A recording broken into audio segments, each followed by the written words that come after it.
Nous bénissons le Seigneur pour la grâce qu'il nous accorde de venir encore cet après-midi, en ce début de cette semaine, pour te parler de la justice de Dieu. Tu sais, dans notre ministère, notre devoir est de te dire que tu es juste devant Dieu. Quand tu es en Jésus-Christ, tu es une nouvelle créature.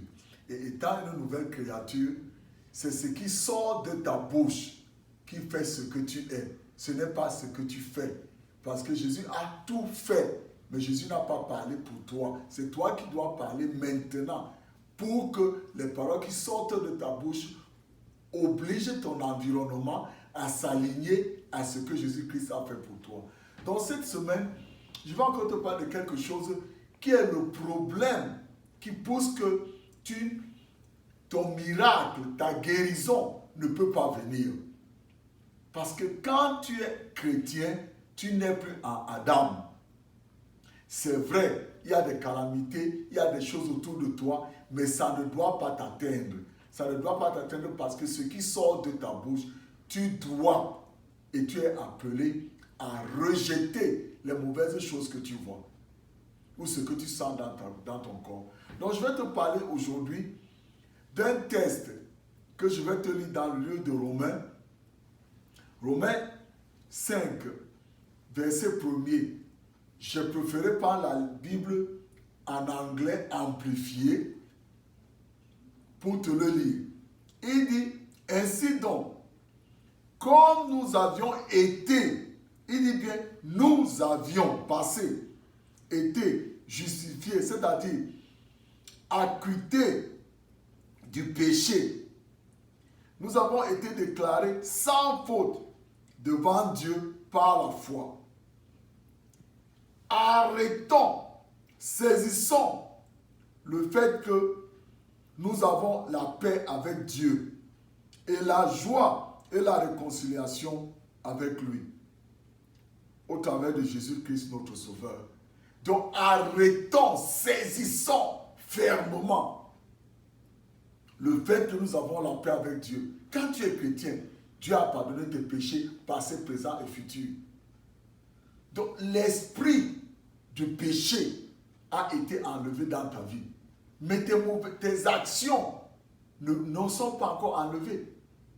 Parce que tu étais né avec, ça conduisait ta vie. Maintenant, quand tu déclares, je suis la justice de Dieu en Jésus-Christ, tout le temps tu le déclares, c'est là où ta vie va s'aligner avec ce que tu déclares. Parce que dans Romains 10, il dit que c'est ce que tu déclares de ta bouche qui va entrer dans ton cœur. Ça veut dire que tu dois d'abord déclarer de ta bouche avant que cela entre dans ton cœur.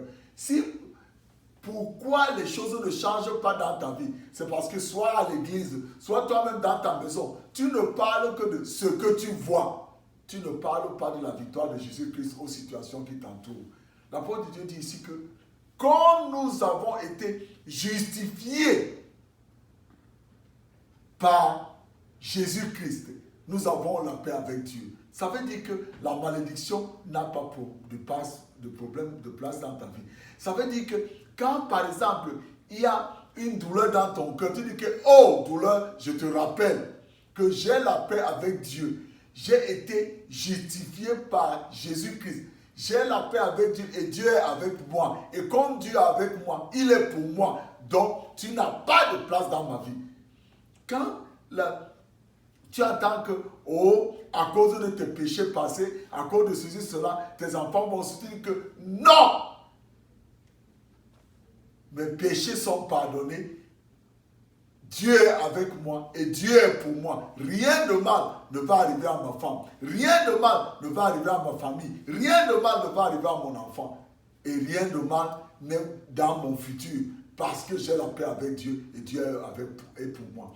Donc frère, si tu continues à le déclarer tout le temps, quand tu entends des choses, tu déclares, tu vas voir ce qui va se passer.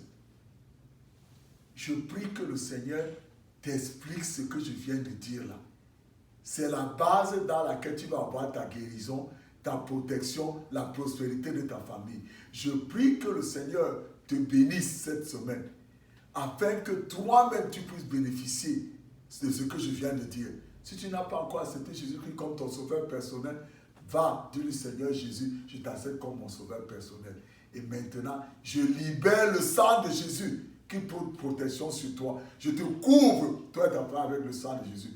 Et que cette semaine qui commence, que tu sois au moment favorable, à l'endroit favorable, au nom de Jésus. Que le Seigneur te bénisse.